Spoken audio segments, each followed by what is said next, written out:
स्वागत है आपका पब्लिक टाइम्स में। नमस्कार, मैं संध्या। इस वीडियो में आप जानेंगे बिहार की खास खबर को।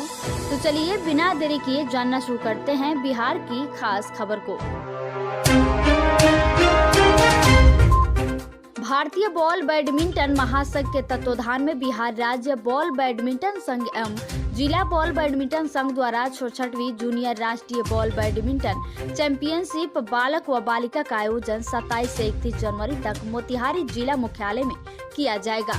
इसमें देश के 30 विभिन्न राज्यों के लगभग 1000 खिलाड़ी एवं पदाधिकारी भाग लेंगे। बिहार राज्य बॉल बैडमिंटन संघ के उपाध्यक्ष विनय कुमार सिंह एवं जिला बॉल बैडमिंटन संघ के अध्यक्ष रूपेश कुमार अकेला ने संयुक्त रूप से दी। बताया कि भारतीय बॉल बैडमिंटन महासंघ के बिहार राज्य बॉल बैडमिंटन संघ की ओर से सत्र 2021 से 22 के जूनियर राष्ट्रीय चैंपियनशिप की मेजबानी का अनुरोध किया गया था। इस आलोक में सर्वसम्मति से भारतीय बॉल बैडमिंटन महासंघ के महासचिव दिनेश द्वारा राज्य बॉल बैडमिंटन संघ को मेजबानी की जिम्मेदारी सौंपी गई है। राष्ट्रीय चैंपियनशिप 27 से 31 जनवरी तक आयोजित होगा। प्रदेश में स्टार्टअप पर कंपनियों को बढ़ावा देने में जुटी राज्य सरकार ने राजधानी पटना के बिस्कोमान टावर की 9वीं एवं 13वीं मंजिल पर 25 आईटी कंपनियों को दफ्तर खोलने के लिए निःशुल्क जगह मुहैया कराने का फैसला लिया है। श्रम संसाधन विभाग और सूचना एवं प्रौद्योगिकी विभाग के मंत्री जीवेश कुमार ने यह जानकारी दी। देश के प्रतिभाशाली उभरते उद्यमियों और निवेशकों को बिहार के आईटी क्षेत्र में अपने व्यवसाय के प्रसार और विकास हेतु हम उन्हें एक मंच प्रदान करते हुए प्रोत्साहित कर रहे हैं, ताकि बिहार को पूर्वी भारत के एक प्रमुख आईटी हब में बदला जा सके। खगड़िया जिला संभालने में उप विकास आयुक्त अभिलाषा शर्मा द्वारा मुख्यमंत्री अंतर्जातीय विवाह प्रोत्साहन अनुदान योजना के अंतर्गत अंतर्जातीय विवाह करने वाले 4 युगलों को बिहार सरकार द्वारा निर्धारित राशि सावधि जमा के रूप में प्रदान की गई। 3 युगलों में से प्रत्येक को 1-1 लाख की राशि प्रदान की गई, जबकि एक युगल को 50,000 की राशि प्रदान की गई। उल्लेखनीय है कि पहले अंतर्जातीय विवाह करने वाले युगल को 50,000 प्रोत्साहन अनुदान राशि देने का प्रावधान था, जिसे बढ़ाकर अब 1 लाख कर दिया गया है। झंझारपुर व्यवहार न्यायालय में एडीजे पर हुए पुलिसिया हमले के विरोध में जिला अधिवक्ता संघ के आपातकालीन बैठक की। उपाध्यक्ष गजेंद्र नारायण यादव ने कहा कि इस घटना ने पुलिस की साख पर बटा लगा दिया है। उन्होंने कहा कि न्यायालय न्याय का मंदिर होता है, वह उसमें फैसला देने वाले न्यायाधीश को लोग भगवान का दर्जा देते हैं। पुलिस कानून की रक्षक है और इसकी जवाबदेही संविधान ने भी तय कर रखी है कि न्यायपालिका के आदेश को कैसे अमली जामा पहनाया जाए। घोगरडीहा के थाना अध्यक्ष गोपाल कृष्ण एवं उनके एसआई अभिमन्यु शर्मा को पुलिसिया अहंकार था कि बिना अदालत के आदेश के ही सीधे अनुमंडल विधिक सेवा समिति के अध्यक्ष सह एडीजे प्रथम के कक्ष में प्रवेश कर गए। बिहार बोर्ड ने मैट्रिक और इंटर परीक्षा की तिथियां जारी कर दी है। बिहार बोर्ड इंटर 12वीं की परीक्षा 1 फरवरी से 14 फरवरी तक और मैट्रिक 10वीं की परीक्षा 17 से 24 फरवरी तक होगी। पिछले वर्ष भी इसी तिथि से परीक्षाएं शुरू हुई थी। बिहार बोर्ड इंटर प्रायोगिक परीक्षा 10 से 20 जनवरी तक होगी। वहीं कक्षा मैट्रिक के विषयों की प्रैक्टिकल परीक्षाएं 20 से 22 जनवरी के बीच संपन्न होगी। बिहार बोर्ड मैट्रिक और इंटर दोनों परीक्षाएं 2 शिफ्टों में आयोजित की जाएगी। पहली शिफ्ट की परीक्षा सुबह 9:30 बजे से दोपहर 12:45 तक होगी। दूसरी शिफ्ट की परीक्षाएं दोपहर 1:45 से लेकर 5 बजे तक होगी। पेपर 3 घंटे का होगा। बिहार प्रदेश कांग्रेस अध्यक्ष डॉक्टर मदन मोहन झा ने कहा है कि तीनों काले कृषि कानूनों की वापसी का प्रधानमंत्री नरेंद्र मोदी की घोषणा पर जल्द अमल होना चाहिए। उन्होंने लोगों के खाते में 15 लाख देने और 2 करोड़ रोजगार देने की घोषणा की थी। जनता को उनकी बातों पर भरोसा नहीं है। अविलंब संसद का विशेष सत्र बुलाकर इसकी औपचारिकता पूरी करनी चाहिए। साथ ही आंदोलन के दौरान मृत किसानों को शहीद का दर्जा मिले और उन पर दर्ज सभी मुकदमों को खत्म किया जाए। शनिवार को सदकता आश्रम में प्रेस कॉन्फ्रेंस में प्रदेश अध्यक्ष ने कहा कि कांग्रेस के पूर्व राष्ट्रीय अध्यक्ष राहुल गांधी के नेतृत्व में तमाम विपक्षी दलों ने इस आंदोलन को जीविका रखा। बिहार कांग्रेस ने 36 जिलों में किसान सत्याग्रह यात्रा के तहत पद यात्रा का आयोजन किया। आंदोलन के दौरान किसान नेताओं और किसानों पर हुए सभी मुकदमों को सरकार को वापस लेना चाहिए। जो लोग उन्हें खालिस्तानी और आतंकवादी बोल रहे थे या बोल रहे हैं, उन्हें किसानों से सार्वजनिक माफी मांगनी चाहिए।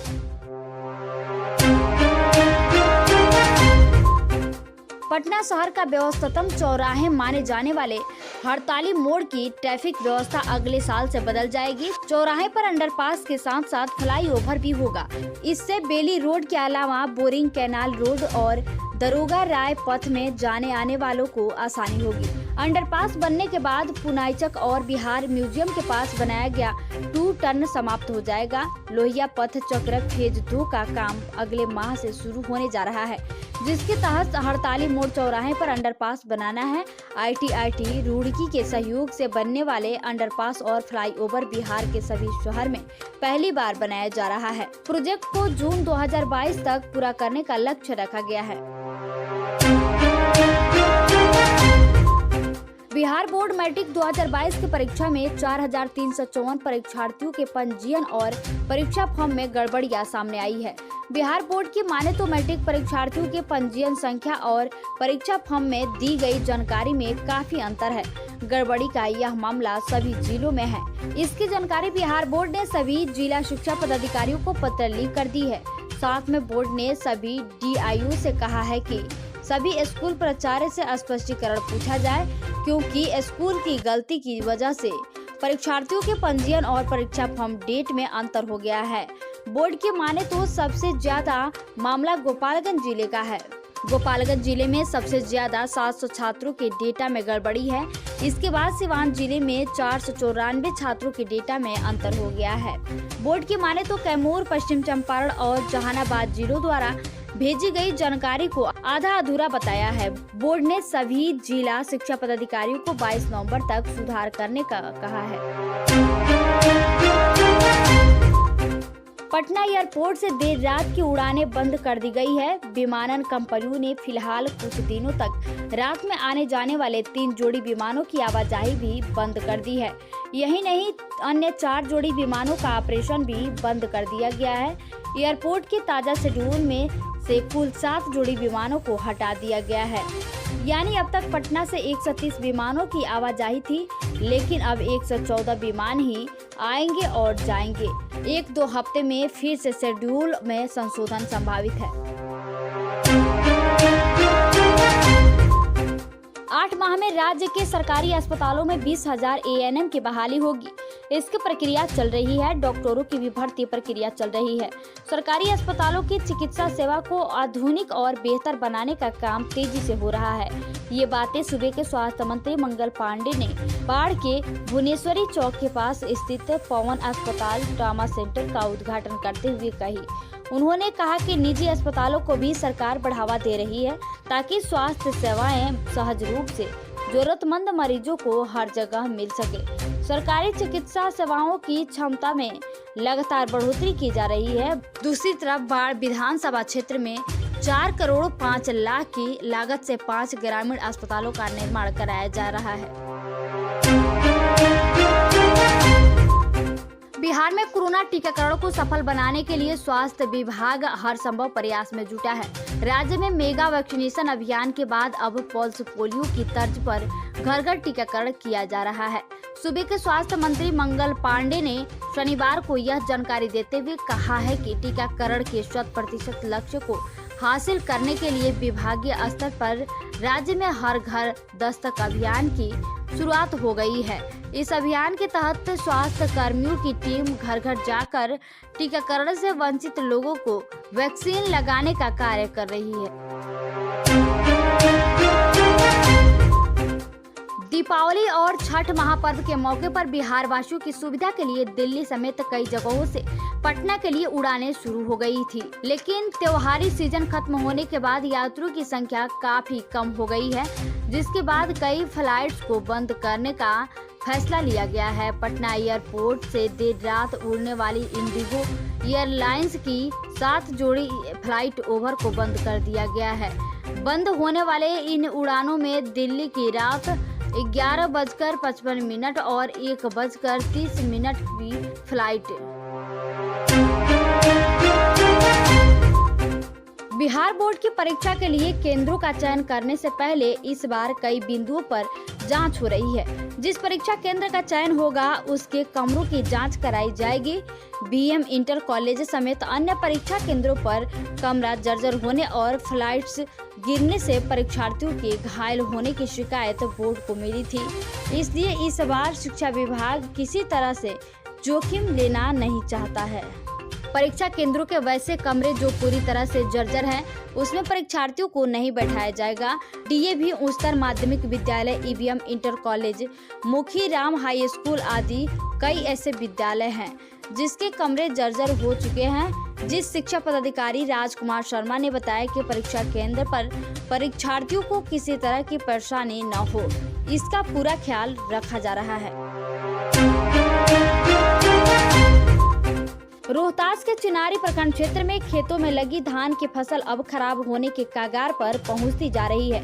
मजदूरों के अभाव में धनकटनी नहीं हो पा रही है। खेतों में पककर तैयार धान की फसल की बालियां सूखने लगी है। वर्तमान में स्थिति यह है कि धान की फसल में कई प्रकार के कीटों का प्रकोप होता जा रहा है। झुलसा और कजरिया जैसी सामान्य बीमारियों के साथ ही धान की खेतों में फसल गिर जाने आदि की समस्या भी देखने को मिल रही है। किसान चाहकर भी धान की पिटाई नहीं कर सकता है। अपनी फसल बर्बाद होता देख उनमें गहरी निशाना है। धान की कटाई पूरी तरह से पाने के कारण प्रखंड में खरीद का काम भी प्रभावित है। मुजफ्फरपुर में कोहरा का असर ट्रेनों पर साफ साफ दिख रहा है। शुक्रवार को मुजफ्फरपुर आने वाली 1 दर्जन ट्रेनों जांच के 10 घंटे तक रही। यात्रियों को इससे काफी परेशानियों का सामना करना पड़ा है। यात्री भूखे प्यासे लंबे समय तक ट्रेन में बैठा रहे। दिल्ली से दरभंगा जाने वाली स्पेशल ट्रेन करीब 5 घंटे लेट रही। यात्री खाना व पानी के लिए त्रस्त रहे हैं। इसके अलावा उड़ान संत क्रांति एक्सप्रेस 5 घंटे का, बाघ एक्सप्रेस जांच घंटे लेट रही। यात्रियों ने कहा कि ट्रेनों के लेट के बारे में ऐप में भी जानकारी मिल पा रही है। खाने पीने के साथ हर प्रकार की समस्या ट्रेनों में है। शिकायत के बाद भी समाधान 0 मिलता है। पुरानी दिल्ली दरभंगा में यात्रा कर रहे चंद्रमोहन ने कहा कि हर छोटे स्टेशनों पर ट्रेन को घंटों रोका जा रहा है। रात से सुबह तक कुहासा रहता है। परिचालन विभाग के अधिकारियों ने कहा है कि कोहरे को लेकर सतर्कता के साथ ट्रेनों को परिचालन किया जा रहा है। तो ये थी बिहार की खास खबर। वीडियो के अंत तक बने रहने के लिए आपको बहुत बहुत धन्यवाद।